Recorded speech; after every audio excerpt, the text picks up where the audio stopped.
This is Amy Chan from CakeDecoratingSchool.com, and if you like cake decorating, you're in the right place. Welcome to our flowers series. In this video, we're piping large buttercream rosebuds. It's broken down into steps so you can skip ahead, rewind, and rewatch as desired. Let's make the colors for our flowers. We're going to start out making some red, and we're also going to make some green. We're using all American style buttercream, and we're going to use the following liquid gel colors. Some No Taste Tulip Red, Red Red, Lemon Yellow, and finally, some Royal Blue.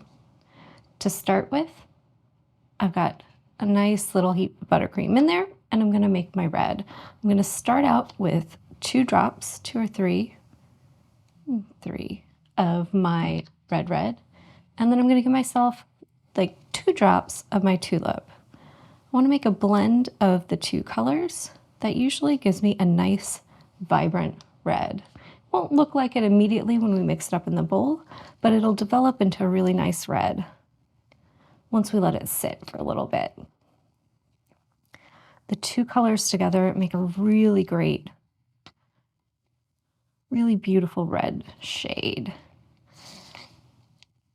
And typically, when I start to question whether it's red or not, or it's at the stage where it looks more so like a really dark pink that's kind of starting to border on red, that's a great place to stop for red buttercreams and just let time do the rest of the work for you, and they should develop into a nice, deep, beautiful red.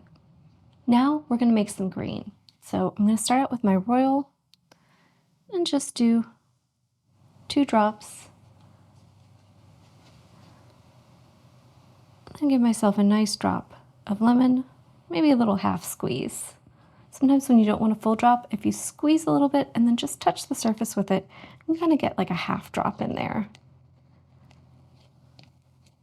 I'm going to go balance-wise a little more blue than yellow for this and give it a nice kind of cool tone to that green, and I think this is going to be it once we get it all mixed around.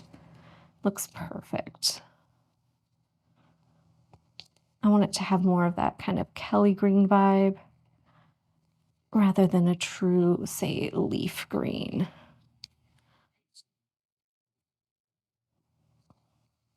And there we go.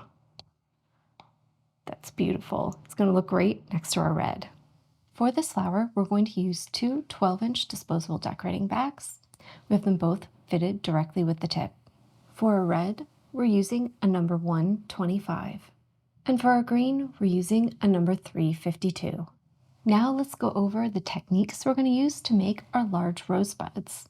The first is going to be our base, and unlike some of our other roses where we use, say, a number 12 tip or another large round tip to make the base or the cone, we're going to use our petal tip. So a little bit different, a little quicker, a little easier because there's less bags. To start with, we're going to hold it upright. We're going to squeeze and do a little wiggle up, and at the end, we're going to rock the back of the bag back and pull up. And you can see this gives us a little cone. It's fat, it has a little fan on it. We don't really have to worry about that. That'll kind of disappear as we're piping, but it gives us a nice little base to make our rosebuds on. For the center petal, it's going to be just like you would do in a basic rose. And if you haven't already checked out that video, definitely do. We have a great tutorial on doing basic roses where we really cover in depth all the different petals that we're going to use. So that center one is really important. We want to make sure that we're lining the opening of this tip up with the angle of that cone that we made, and we're going to hold and spin, do a full circle, and then pull down at the end. Can't really show you on the tray because we need the action of the flower nail to do it, but we'll make sure to repeat that and give you some great instruction when we go to working on our nail. Next, we're going to do some inner petals, and for these, they're going to be a kind of high arc shape. So kind of like our soft arc, but much deeper, so much more height to these when you pull that curve. And we're going to use the bag, we're going to hold it at 45 degrees, back of the bag is going to be at 430, and think it's nice, tight, right? So high and short instead of that long, soft motion that we would typically do.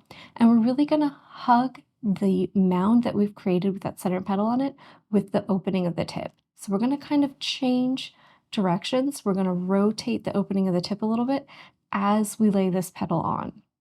For the outer petals on this, these are going to kind of curve out a little bit, and we'll show you how to achieve that little curve even with a straight petal tip, because you can do it. We're going to hold the bag at 45 degrees, and the back end is going to be kind of over towards 3 o'clock, like towards the right. And that holding it outward is what's going to cause the top edge of our petals to kind of curl out for us. And we're going to do what I call a nice lopsided arc. So we're going to start higher up, pipe, nice and long, and sweep down to the bottom. So it's going to start up and have a nice kind of downward wave to it. So we want to make sure that we're doing a nice long tail and really trailing. That's going to allow us to wrap around the bottom of our rosebud and really kind of have a clean finish on them. But that'll make a lot more sense when we're actually doing it on our nail and practicing. We just want to make sure that we're starting a little bit up on the cone, doing a nice soft arc and a really, really long tail on it. And how we hold the bag will make the top edge of this curl out when we actually go to do it on our flower nail. And our final technique is going to be our sepals. We're going to do these with our leaf tip using number 352. It's that V-shaped opening. So we want to make sure we have one of the points touching the surface. We want to give it a squeeze, allow it to build up, and then pull along that angle. We'll always kind of hold the bag at 45 degrees, and you just want to point the back of the bag whatever direction you want that leaf to be pointing. And we're going to make them as big as we need to. We're going to end up with some little gaps in the piping at the bottom, and these are just going to cover that space up and give us a little finish to the bottom of our large rosebuds. Now let's review how we're going to take all those techniques and put them together to build a rosebud blossom. It's just a few more steps, and these have a little more, say, height, dimension than, say, that traditional rosebud that we've made in the past, where it's just the two kind of almost flattish interlocking petals that you might see topping a slice of cake or something like that, just to mark it. And they're also nice to use, in bouquets and stuff like this, but these will have a little more depth, a little more detail, and they'll kind of help stand up next to your regular piped roses. So a nice little change up, and also a nice practice for using your flower nail and your petal tips. So the first thing we want to do is pipe that center mound. We want to get it on there. It's fine if it ruffles up the side a little bit. And then the second thing we're going to do is pipe that center petal. And we want to make sure that the opening of the tip really lines up with the angle of that mound. The top little tiny point is just above it. That way, when we hold and spin, we're making a nice closed center. And we just want to make sure that we swipe down at the end to really close it. And that'll give you that nice, tight, closed center petal. We're going to take our bag, because we're using all the same tip for the rose. We're just using a different one for the leaf, right? And we're going to rotate the opening of the tip so it's kind of almost straight up to start with. We're going to start along the side of this mound, and we're going to pull up that high arc. And as we do, we'll just rotate the tip a little bit so that it kind of mimics the angle of that top. And we're just going to make those two high arc petals, one on each side. I like to do one so it's kind of in front of that nice little finish on your center petal, so it kind of crosses right over it, right over the middle, and then do one directly on the opposite. That way we're making this kind of interlocking and closing sets of petals that are opposite of each other. Next, we want to do those two outer petals, right? And we want these to kind of interlock a little bit. This is our lopsided arc, and our important thing here is that instead of having the back of the bag towards my right shoulder, right, at 4:30, we're going to have the back of the bag at 3 o'clock. We want to start kind of up the side of our mound, pull up, and that kind of nice soft arc motion. And as we spin, we're going to pull it down the side until we meet the bottom of the nail. And we're just going to kind of trail off at the end. And it should almost wrap halfway around your rose. For the second one, I'm going to try and nest it, right? So get it kind of so it's starting a little before the tail end of the one before, and since we're starting kind of halfway up the mound, that should be possible because our frosting should be kind of trailing off, so we can kind of backtrack a little bit to start the second one and repeat the same motion. And this time, just wrap the tail around the outside edge of the first petal. It should be easy to do, and it should kind of just fall into place for you. And then finally, anywhere we have little gaps, because we should have 2 of them, in the kind of sides of those lopsided arc petals that we're going to do, there should be a little gap, a little space where you can kind of see underneath and you can see your mound and all that kind of stuff. So if we just pop on 2 little leaves there, maybe 2 extra ones if you need to, as sepals, it should cover up those little gaps for us really nicely. So you can either do big leaves or you can do a couple of small ones just to kind of finish things off and really fill in those gaps so it looks like a single unit. And that's putting together our large rosebuds. Now that we've talked about it, let's pull out our flower nail and a few little parchment squares and give this a practice. So let's start practicing. I've got my bag of red with my 125. I have a 2-inch flower nail and I've got a little piece of parchment paper attached to it. I'm going to start with my bag upright, just a little above the surface. I'm going to give it a squeeze, let that mound build up, give it a little wave, and as I finish, I'm going to rotate the back of the bag over to the side as I pull up. And you can see that gives me a nice little mound of frosting. And it has a cute little wavy, I don't know, fin on it. Now we're going to do our center petal. So I just want to mimic the overall slope of my little mound with the opening of my tip. I want to touch my mound and I want the top of that tip, the pointy end, to be up above it. I've got the back of the bag towards my right shoulder since I'm holding it in my right hand, and the bag itself is at 45 degrees. This way, when I squeeze and spin, I can make a full revolution and pull all the way down, and you can see it knocked that little fan I had right off and kind of reshaped my cone. It just ended up on the edge of my tip. Buttercream is soft, so you don't have to worry really about perfect shapes. Now let's set up for our inner petals. I want the first one to kind of overlap the end of my center petal. I'm going to set up so that I'm holding my bag at 45-degree angle. I've got the back towards my right shoulder, and I just want to start with, be straight up and down with the opening, and I'm going to hug the side of the mound. So it's going to kind of disappear against the side a little bit. But I want to show you the motion I'm going to use, because as I pipe and pull up, I'm just going to rotate the opening so that it mimics kind of the change of that cone. So start straight up and down, rotate it just a little bit. So let's do those 2 high arcs. We're going to do 1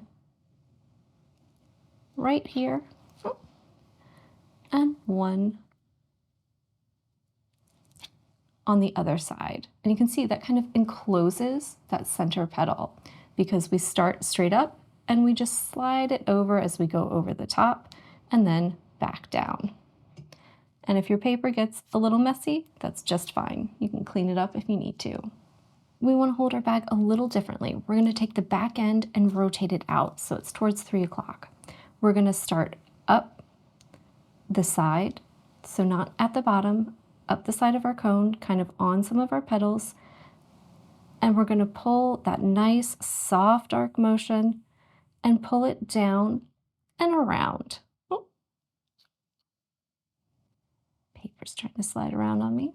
And you can see that makes that petal wrap around and it kind of curves out just a little bit for us because of how we're holding the bag. We're going to put a second one on and we're going to start it right in there. So you can see there's just a little bit of gap between that inner petal and the outer one, and that's where I'm going to start my second one. So just lay that on there, and you can see by swiping it around, it helps to finish up and shape that little rose. And now we have a nice kind of little fat rosebud that looks just a little more realistic, has a little dimension, and will work nicely on your cakes next to your full roses. So you can see we've just got 2 kind of little gaps on each side underneath those bigger petals, and we're just going to go in there and pop on some little leaves, and that'll help finish it off and give it a nice little look, like a beautiful little rose that's about to burst open and bloom. If you enjoyed this tutorial and you'd like to check out some others, try checking out our basic rose video for a nice full-length tutorial on roses, or maybe some of our other simple tutorials like our daisy. If you enjoyed this video and you'd like more about the cake decorating materials and equipment we use, or just some inspirational videos about cake decorating itself, you can follow us on Insta or YouTube at Cake Decorating School. If you'd like to know more about yearly membership and what it entails, you can go to www.cakedecoratingschool.com for more information. And if you're interested in these products, you can check the links in the description.